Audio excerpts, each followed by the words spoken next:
భారతదేశాన్ని ప్రపంచంలో ఆర్థిక శక్తిగా నిలపాలంటే కొన్ని కీలకమైనటువంటి నిర్ణయాలు తీసుకోవాలి అనేటువంటి ఒక అభిప్రాయంతో కేంద్ర మంత్రులు కానీ లేదంటే కేంద్ర క్యాబినెట్లో ఉండేటువంటి వాళ్ళు కానీ ప్రధానమంత్రి కానీ ఒక అభిప్రాయానికి వచ్చారని చెప్పి తెలుస్తుంది. ఏ రోజైనా సరే బాంబు లాంటి వార్త వినాల్సి వస్తుంది.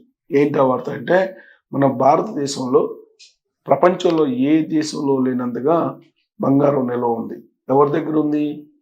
అన్అకౌంటబుల్ లాకర్లలో ఉంది. దాదాపు 30,000 టన్నుల బంగారం ఉంది మన భారతీయ కుటుంబీకుల దగ్గర అని చెప్పి అనధికారికంగా అంచనా వేస్తున్నారు.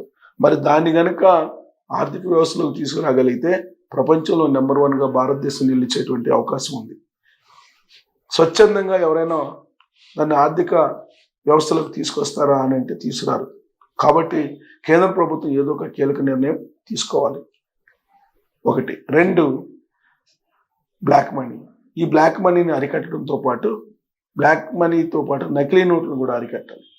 సో ఈ నకిలీ నోట్లు కానీ బ్లాక్ మనీని కానీ అరికట్టాలంటే నోట్ల రద్దు ఒక్కటే మార్గం అని చెప్పి గతంలో ప్రధానమంత్రి నరేంద్ర మోడీ గారు చెప్పారు. ఇప్పుడు అదే విశ్వసిస్తున్నారు అనేది కూడా ఢిల్లీ వర్గాల్లో చర్చ నడుస్తుంది. ఈ క్రమంలో 500 రూపాయల నోటు త్వరలోనే రద్దు కాబోతుందని చెప్పి తెలుస్తుంది. ప్రస్తుతం ఉన్నటువంటి చలామణిలో ఉన్నటువంటి నోట్లలో 500 రూపాయల నోట్లు, 200 రూపాయల నోట్లు ఉన్నాయి. మిగతా 20 రూపాయల నోట్లు, 50 రూపాయల నోట్లు, 10 రూపాయల నోట్లు ఇవన్నీ కూడా చలామణిలో ఉన్నాయి. అయితే రాబోయేటువంటి రోజుల్లో గతంలో ఏ విధంగా అయితే 2,000 రూపాయల నోట్లు తీసుకొచ్చి దాన్ని రద్దు చేశారో అదే తరహాలో 5,000 రూపాయల నోట్లు తీసుకొచ్చి ఆ తర్వాత వాటిని రద్దు చేయాలనేటువంటి ఆలోచన ఒకటి చేస్తున్నారనేది కూడా ఒక చర్చ. ఎందుకు అని అంటే 500 రూపాయల నోట్లు కనుక రద్దు చేస్తే మార్కెట్లో వాటి బదులుగా కరెన్సీని ఇవ్వాలి. కరెన్సీ ఇవ్వాలంటే 200 రూపాయల నోట్లు ఇచ్చే పరిస్థితి లేదు. అందుకే 5,000 రూపాయల నోట్లు కనుక విడుదల చేస్తే ఈ 5,000 రూపాయల నోట్లని ఈ 5,000 రూపాయల నోట్ల రూపంలో ఈజీగా బదిలీ చేసుకోవచ్చు. అంటే 500 రూపాయల నోట్లు బదులుగా 5,000 రూపాయల నోట్లు ఇచ్చేటువంటి అవకాశం ఉంది. అంటే ప్రత్యామ్నాయ మార్గాలు ఇప్పుడు ఏ విధంగా అయితే గతంలో పాత 500 రూపాయలు 1,000 రూపాయల నోట్లను రద్దు చేసి ఆ టైంలో 2,000 రూపాయల నోట్లను రిలీజ్ చేశారు, అదే తరహాలో ఇప్పుడు 500 రూపాయల నోట్లు రద్దు చేసి 5,000 రూపాయల నోట్లు పరిచయం చేయడం ద్వారా బ్లాక్ మనీని బయటికి తీసుకురావచ్చు అనేటువంటి ఒక ఆలోచన చేస్తున్నట్టు ఢిల్లీ వర్గాల్లో స్ప్రెడ్ అయినటువంటి న్యూస్. చాలా కాలంగా 500 రూపాయల నోట్లు రద్దు చేయాలనేటువంటిది వినిపిస్తూ ఉంది. ఈవెన్ చంద్రబాబు నాయుడు గారు కూడా 500 రూపాయల నోట్ రద్దు చేస్తేనే అవినీతి తగ్గుతుందని చెప్పి ఆయన కూడా అంటున్నారు. నీతి ఆయోగ్ చైర్మన్ కూడా అదే చెప్తున్నాడు. నీతి ఆయోగ్ చైర్మన్ కూడా ఇటీవల కాలంలో చంద్రబాబు నాయుడు గారు చేసిన ప్రతిపాదన గురించి ఆయన ప్రస్తావించారు.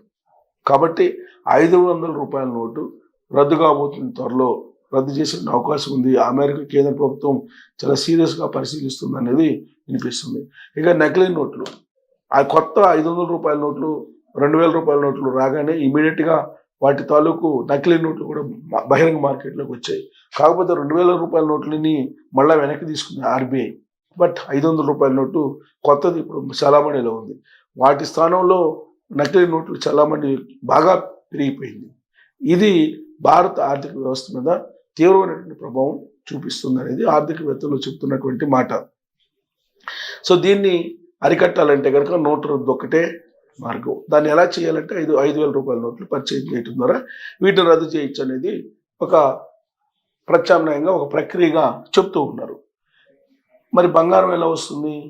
లాకర్లో ఉన్నట్టు బంగారం ఎలా వస్తుంది అని అంటే యాక్చువల్గా బంగారం ఎంత ఉండాలి అనేది ఒక క్లియర్ గైడ్ లైన్స్ ఉంది. భారతీయుల దగ్గర ఎంత బంగారం ఉండాలి అనేది చాలా క్లియర్గా కొన్ని గైడ్ లైన్స్ ఉన్నాయి.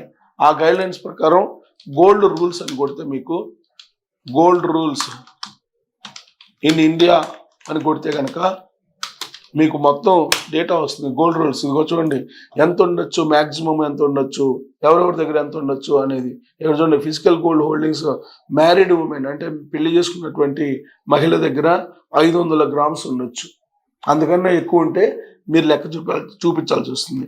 అలాగే అన్మ్యారీడ్ ఉమెన్ అంటే పెళ్లి కానిటువంటి మహిళ దగ్గర 250 గ్రాములు ఉండొచ్చు. అందుకన్నా ఎక్కువ ఉంటే ఖచ్చితంగా మీరు లెక్క చూపించాలి, దానికి సంబంధించిన రిసిప్ట్స్ చూపించాలి. ఇక మెన్ అంటే పురుషులు, మ్యారీడ్ కానీ అన్మ్యారీడ్ కానీ, మ్యారేజ్ చేసుకున్నటువంటి కానీ అన్మ్యారీడ్ చేసుకున్న 100 గ్రాములకు మించి ఉండటానికి లేదు పురుషుల దగ్గర.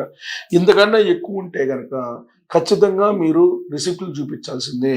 కాబట్టి ఇక్కడ చూడండి, ఇది చట్టం. ఈ చట్టానికి భిన్నంగా ఇండియన్స్ దగ్గర చాలా బంగారం ఉంది. 32,000 టన్నుల బంగారం ఉంది. ఇక్కడ ఏం చెప్తుంది చట్టము? ఇక్కడ చూడండి, in India the gold rules are primarily about the permissible amount of physical gold a person can hold without requiring proof of income proof లేకుండా మీరు దాచుకోవడానికి లేదు, which is set by the Central Board of Direct Taxes CBDT. This limit is 500 grams for married women, 25 grams for unmarried women and 100 grams for men. ఇది నిబంధన. ఈ నిబంధనను ధిక్కరించి ఎవరైతే బంగారాన్ని దాచుకున్నారో వాళ్ళు ఖచ్చితంగా చట్ట ప్రకారం ఖచ్చితంగా వీళ్ళు ఎదుర్కోవాల్సిందే విచారణని. Owing more than these limit is not illegal. దీనికన్నా అంటే ఈ లిమిట్ కన్నా ఎక్కువ ఉన్నా కానీ అదేం ఇల్లీగల్ కాదు. కానీ but you must be able to provide legitimate sources. మీకు అది ఎక్కడి నుంచి వచ్చిందో సోర్సెస్ చూపాలి. Such as inheritance or documented income. అంటే 2 మార్గాల ద్వారా వస్తుంది. టు అవాయిడ్ పెనాల్టీస్ని మీరు అవాయిడ్ చేయాలంటే చూపించాలి మీకు ఎక్కడి నుంచి సోర్స్ వచ్చింది. మీ దగ్గర మ్యారీడ్ పర్సన్ దగ్గర, మ్యారీడ్ ఉమెన్ దగ్గర అయితే 500 గ్రాములు, అన్మ్యారీడ్ అయితే 250 గ్రాములు ఉండొచ్చు, పురుషుల దగ్గర అయితే 100 గ్రాములు ఉండొచ్చు, దానికంటే మించి ఉండొచ్చు. కాకపోతే సోర్స్ చూపించాలి మీకు ఎక్కడి నుంచి వచ్చింది ఆ బంగారం. వారసత్వంగా వచ్చినట్టు బంగారమా, లేదంటే ఇప్పుడు ఇన్కమ్ తోటి కొనుగోలు చేసినట్టు బంగారమా, దానికి సంబంధించిన ఇన్కమ్ సోర్స్ ఏందనేది చూపించాలి, ప్రూఫ్ చూపించాలి. అది కానీ చూపించకపోతే మీరు ఖచ్చితంగా చట్టానికి చిక్కిపోతారు. Key regulations and taxes. Proof of sources. You must be able to prove the source of the gold if you are holdings exceeding the specific limits. This can be done through invoices, deeds or details about how required. So దీనికి సంబంధించి మొత్తం చూపించడం ఇది mandatory అంటున్నాడు. Pan card for transactions over 2 lakhs providing your pan card is mandatory.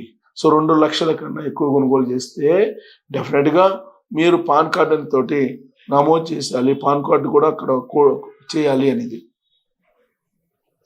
So ఇదంతా కూడా rules అనమాట. GST, there is a 3% goods and services tax. GST అనేది 3% ఉంది on the value of the gold.